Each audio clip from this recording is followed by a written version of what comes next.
Crees have been active in tourism for many years.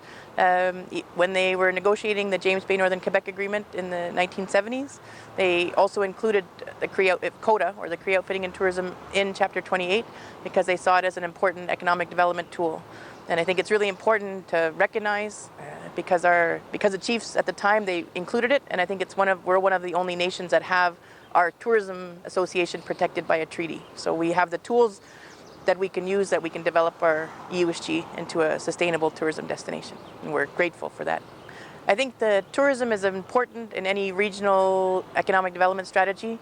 I think that it helps to balance out the highs and lows of other industries such as mining that are very much a boom and bust.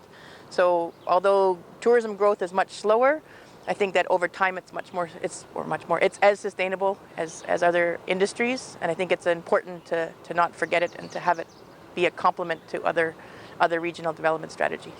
Right now, I think the main tourism experience is probably the outfitting. So we have some really beautiful fishing camps that people come to. But the product or the experience that's most in development, and I think that there's a lot of interest both from the Cree side and from the client side, is the cultural tourism. So that then when people come, they can experience Cree culture, they can sleep in a traditional dwelling, they can interact with Cree people, they can try their hand at making Cree arts and crafts or cooking, and it's very much an authentic, hands-on learning opportunity for them. I think they really enjoy that. So one of the newly opened tourism businesses is Nuchmiwinu. So it's owned by David and Anna Bosom, and it's based out of the community of Ujabugamu, except that they've built a fully sustainable Cree cultural tourism experience not far from the community. It's on the lake, and the whole camp is. They don't have it. Well, they have a backup generator, but instead of having a generator running all the time to power the camp, everything is solar, and they have composting toilets. They have. Everything is as green as a base camp like that can be.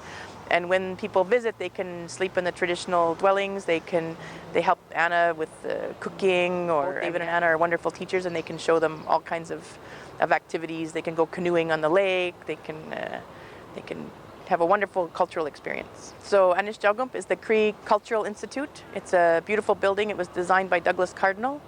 And it's a really nice starting point for visitors coming to the region because they'll get a really good understanding of Cree history and Cree culture kind of at the global level or the regional level.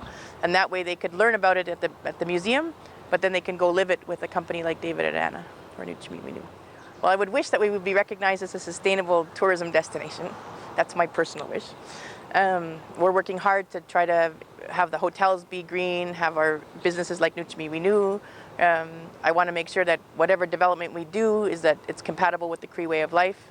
That's really been made clear to me by our leaders and our board and our elders, so we're working hard to go in that direction.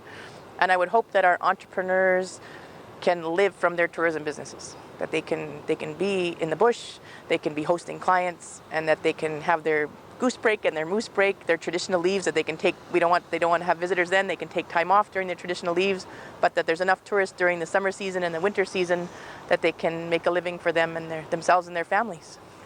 And it's sustainable in all economically, cultural, socially, all the aspects of sustainability.